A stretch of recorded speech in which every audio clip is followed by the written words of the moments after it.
Welcome to the Deeper Thinking podcast. Free speech is praised as a cornerstone of democracy, yet its reality is far less stable than the principle suggests. It is not a possession safeguarded by constitutions or declarations, but a fragile wager renewed with each generation. To speak freely is to disrupt, and every disruption provokes a demand for order. Authority, in turn, rarely silences by decree alone.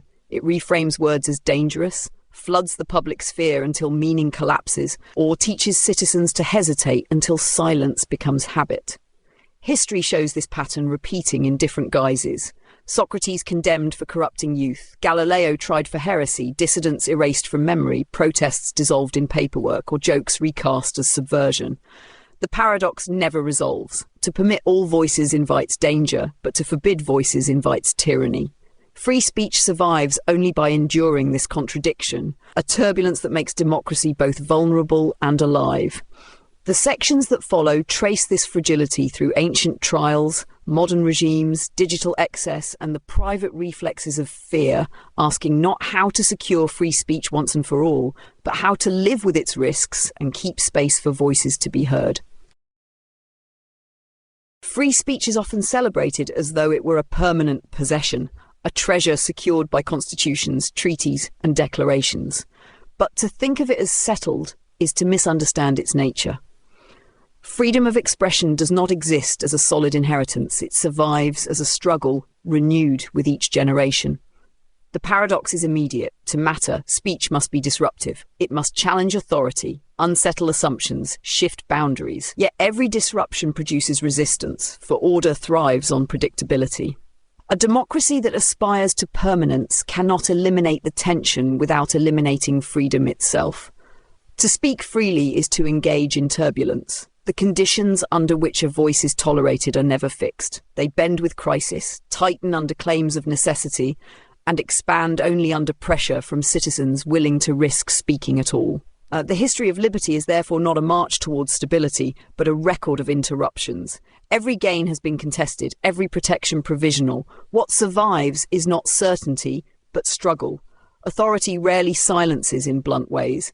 Direct bans, trials, and punishments exist, but more often power operates through subtle means. Words are not outlawed, but recast. Protest becomes extremism, satire becomes irresponsibility, dissent becomes a threat to safety. When framed this way, free expression does not vanish, it lingers but stained. Citizens may still speak, but their words already carry suspicion. The paradox sharpens. The right remains intact in form, but its meaning has been hollowed. This instability is not an accident. It is the very condition of speech in public life. For speech to breathe, society must accept disruption, yet order can never stop attempting to limit the disruption that gives speech its vitality. A democracy that pretends to resolve the contradiction, seeking perfect balance between liberty and order, finds only stagnation. Stillness masquerades as harmony, but it is the silence of suffocation. The purpose, then, is not to imagine a final settlement where free speech is safe once and for all. It is to acknowledge that fragility is the price of its survival. Each crisis will test it anew. Each government will be tempted to narrow its scope. Each citizen will face the choice between risk and silence. The wager must be placed again with every breath. This essay begins from that recognition. Free speech is turbulence. It is not the comfort of equilibrium, but the friction that makes democracy alive. To defend it requires more than reverence for principle.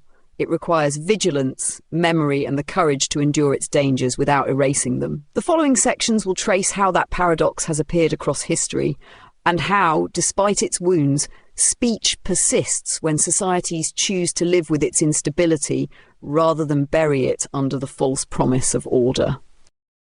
The roots of the free speech paradox reach back to Athens, where democracy first experimented with the public exchange of ideas. The city prided itself on open debate, yet even there tolerance had limits. The trial of Socrates makes this plain.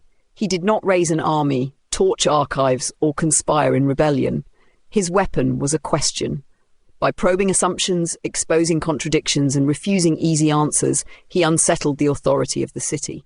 Athens condemned him not for violence, but for corrupting the youth, as though the act of thinking itself were toxic. The charge revealed a fear older than law, that ideas could erode the stability of the state more effectively than weapons. The execution of Socrates shows how societies often misjudge the threat posed by speech.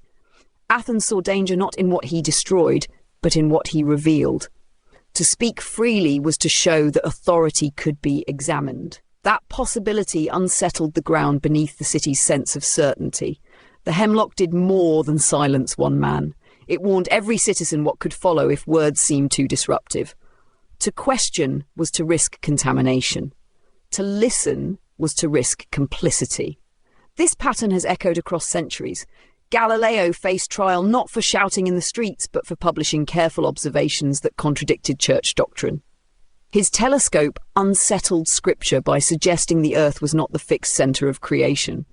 Again, authority chose silence over dialogue.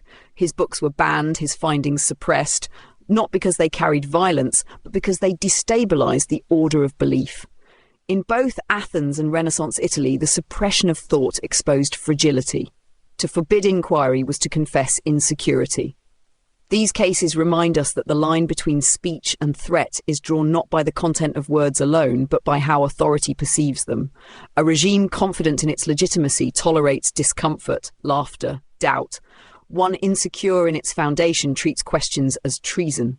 What Socrates and Galileo teach is that silencing does not prove strength. It exposes weakness. Authority that fears words reveals its lack of resilience.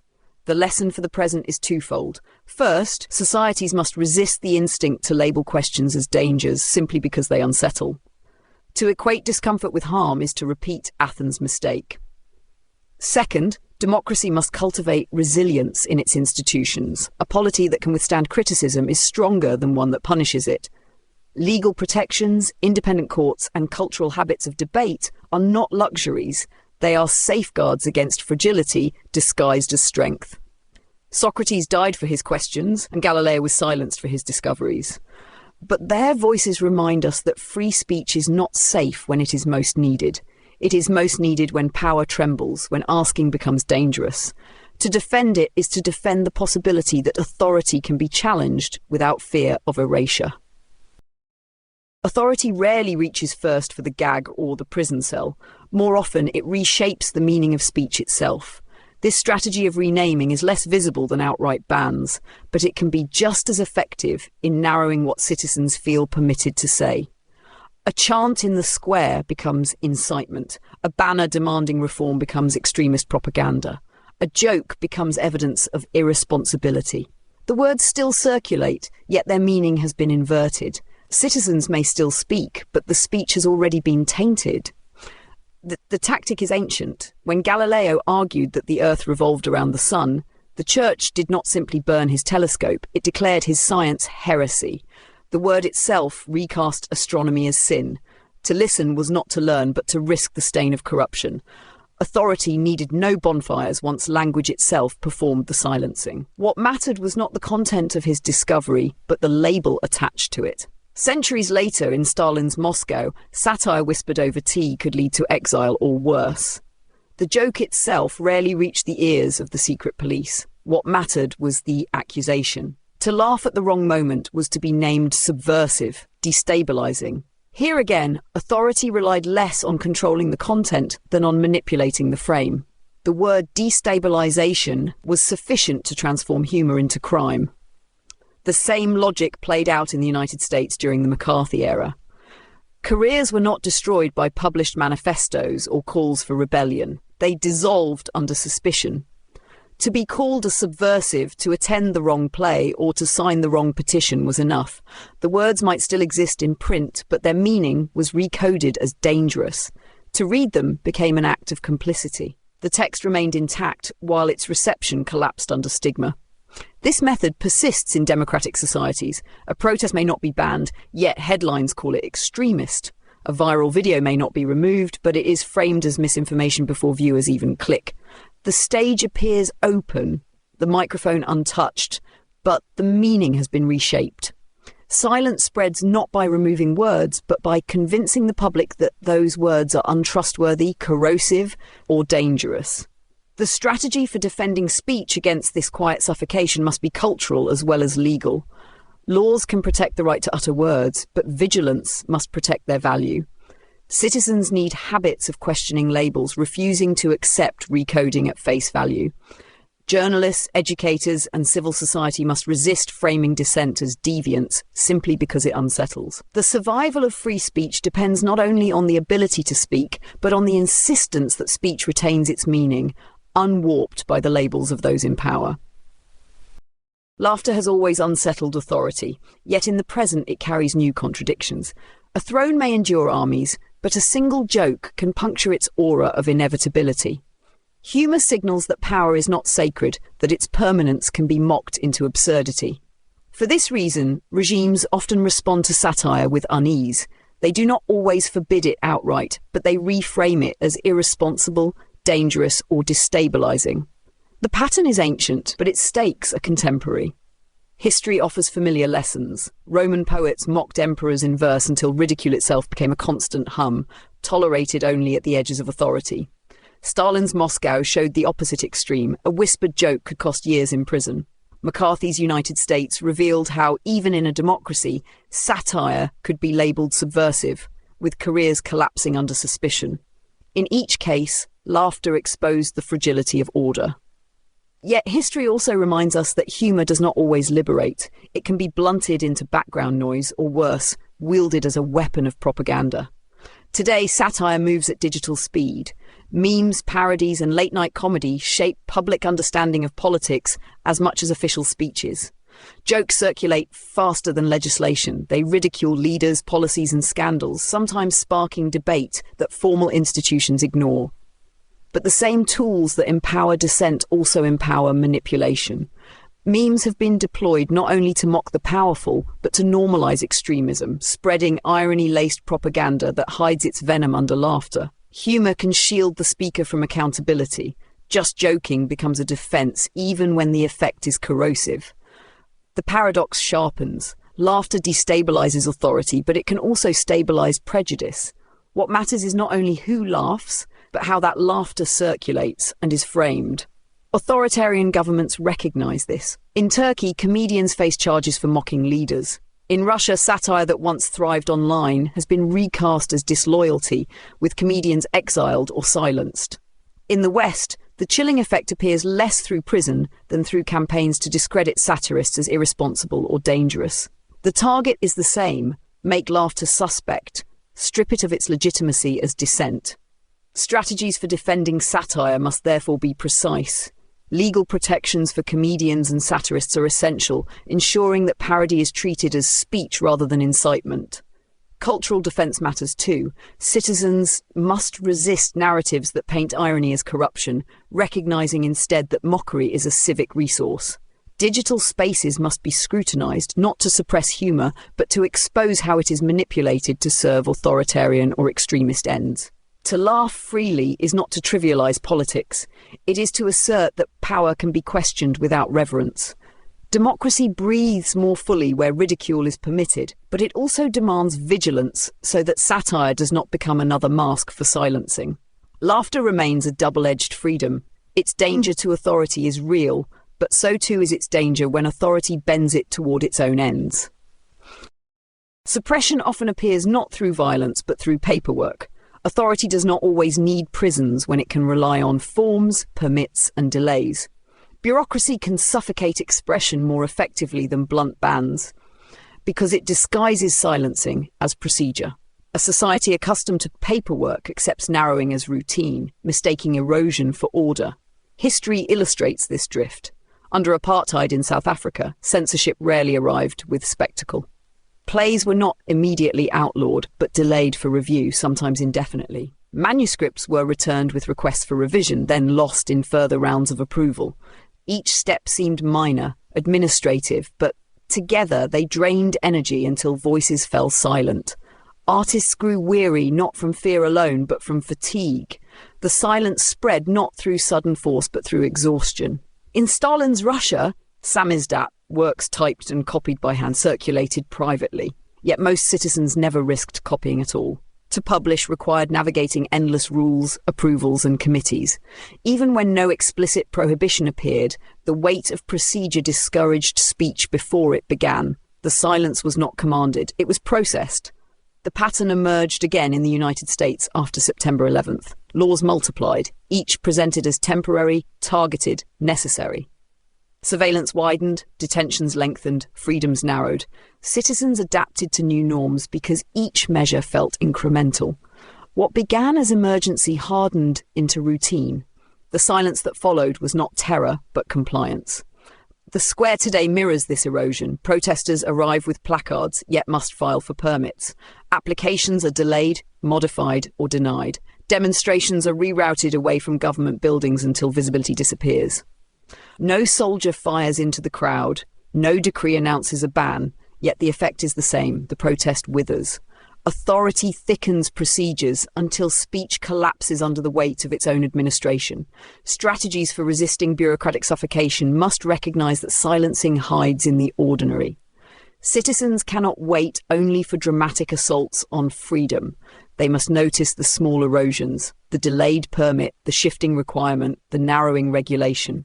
Civic organizations and watchdog groups can expose these tactics by tracking patterns of delay, showing how minor restrictions accumulate into major constraints.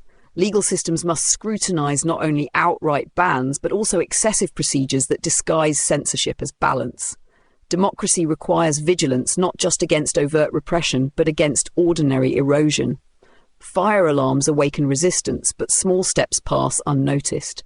The danger lies in habituation, in accepting paperwork as harmless. To defend free speech is to recognize when speech is being transformed into administrative labor so heavy that few persist.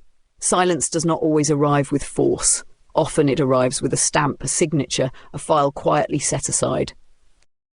The most insidious form of censorship does not arrive from outside. It grows within. Self-censorship is the moment when the body hesitates, when the voice falters before words are spoken. No decree is required. The citizen becomes both the prisoner and the guard. Authority succeeds not by commanding silence, but by teaching people to anticipate punishment until they silence themselves. In East Germany, citizens measured every phrase. It was not that the Stasi always listened, but that they might be listening. This uncertainty was enough. Conversations thinned into half sentences, coded gestures, silences. Families avoided politics at the dinner table. Friends avoided questions that might place one another at risk. Fear no longer needed to be enforced directly. It had moved inside. Stalin's Russia showed the same reflex. Writers circulated samizdat by hand, yet most never copied at all. The risk of arrest was real, but the greater victory for the state was anticipation of arrest. Better not to write, not to duplicate, not to draw attention. Silence became the safest form of resistance, but also the most effective victory for authority. A manuscript left unwritten was censorship achieved without effort. This internalization persists even in societies that claim openness. After September 11th, widened surveillance laws created a culture of caution. Citizens paused before posting or sharing, uncertain who might be watching. The reflex to hesitate spread through workplaces and homes. To avoid risk became habit. Habit became obedience.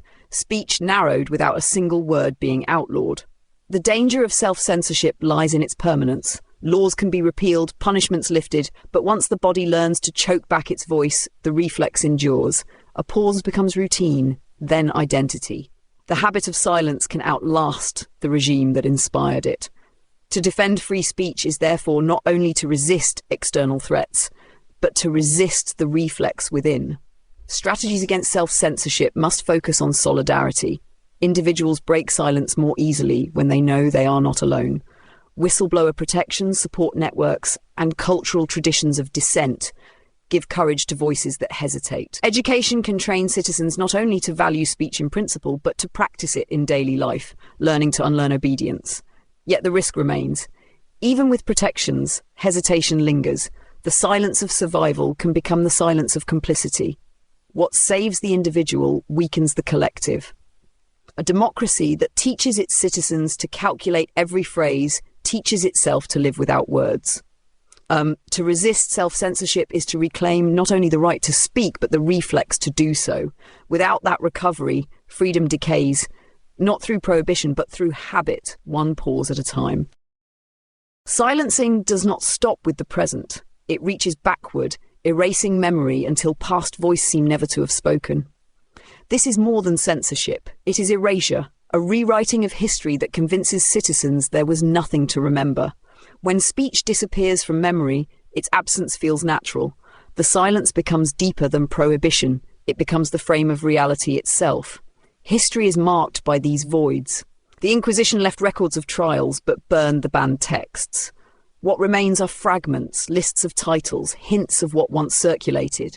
Generations grew up without ever reading the arguments their ancestors debated. The archive itself lied by omission. What was once contested became invisible. In Tiananmen Square, the massacre's memory was not debated but deleted. Images vanished from search engines. Textbooks omitted the event. Citizens walked across the very stones where blood was spilled without knowing what had happened there. A silence of memory is heavier than silence of speech. It convinces people that dissent never existed. Latin America's dictatorships used another method. The disappeared were not only killed, but unrecorded. Mothers marched with photographs precisely because the state left no names. To erase a body was to erase a voice. Families carried silence as wound, struggling to keep memory alive against an official record that insisted nothing had happened. The absence itself became ontological. What has no record has no existence. This strategy persists in quieter forms within democracies. School curricula omit uncomfortable episodes. Archives restrict access to files that might disrupt national myths. Commemorations soften conflicts into reconciliatory narratives. Memory is not destroyed but polished until its edges no longer cut. The past is recoded into continuity, safety, harmony. Silence again masquerades as order. To resist memory erasure requires more than principle. It demands institutions and practices that protect the past from being reshaped by power. Independent archives, decentralized digital repositories, oral histories, and community-led remembrance projects can keep memory alive even when official accounts distort. International networks of libraries and human rights organizations already perform this role, but they depend on citizens insisting that memory itself is a civic duty. A democracy depends not only on speech in the present, but on remembrance of speech that once risked everything. Without memory, the value of current freedoms collapses. If past struggles vanish, the present feels less precarious, less worth defending. The paradox deepens. Silence in memory teaches silence in life. To defend free speech, societies must defend the past against erasure, insisting that every voice once raised continues to echo, even if only in record, testimony, or story. Without memory, silence becomes eternal. To end a reflection on free speech is to risk contradiction.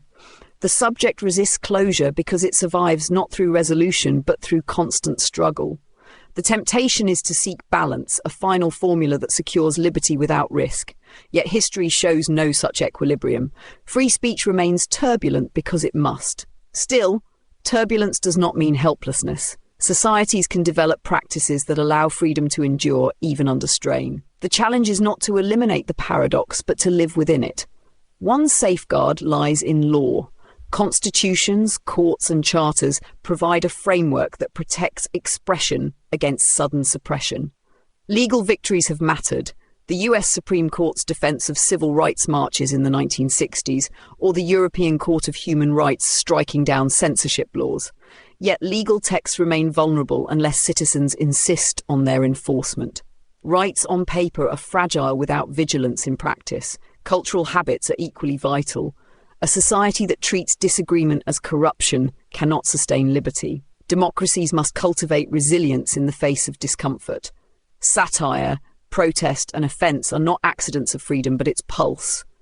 South Africa's post-apartheid embrace of satire as part of reconciliation, or Germany's constitutional tolerance of sharp political critique, show how humour and dissent can be normalised as civic practices rather than tolerated as exceptions. Institutions form the third defence. Independent journalism, universities, and public broadcasters provide space for speech to breathe amid both censorship and noise. When investigative reporters uncover corruption or when universities protect unpopular speakers, they give the public sphere clarity that algorithms and propaganda often erode. These institutions are fragile, Yet examples such as the Watergate investigation or the persistence of BBC reporting under political pressure remind us they can act as ballast in turbulent times. Individual courage also matters. Whistleblowers, dissidents, and ordinary citizens who refuse silence keep freedom alive at its most precarious. Edward Snowden's disclosures, or the countless unnamed individuals who risk careers by speaking against corruption, illustrate that liberty often depends on the refusal of one voice to yield. But such voices need protection. Laws that shield whistleblowers and networks that support dissent reduce the cost of resistance, transforming individual courage into collective strength. Finally, societies must guard memory. Archives, testimonies, and truth commissions protect the past from erasure. Argentina's Mothers of the Plaza de Mayo, South Africa's Truth and Reconciliation Commission, and digital projects preserving evidence of war crimes demonstrate how memory can resist silence. Forgetting dissolves freedom by convincing citizens that struggle never happened. Remembering keeps fragility visible and therefore defended. The paradox remains. To permit all voices is to invite danger. To silence voices is to invite tyranny. There is no final solution. But by weaving together legal protections, cultural resilience, strong institutions, individual solidarity, and collective memory, democracies can endure the turbulence without suffocating under it. Free speech is not a settled inheritance. It is a wager renewed daily, carried forward not by certainty, but by the courage to live with its risks.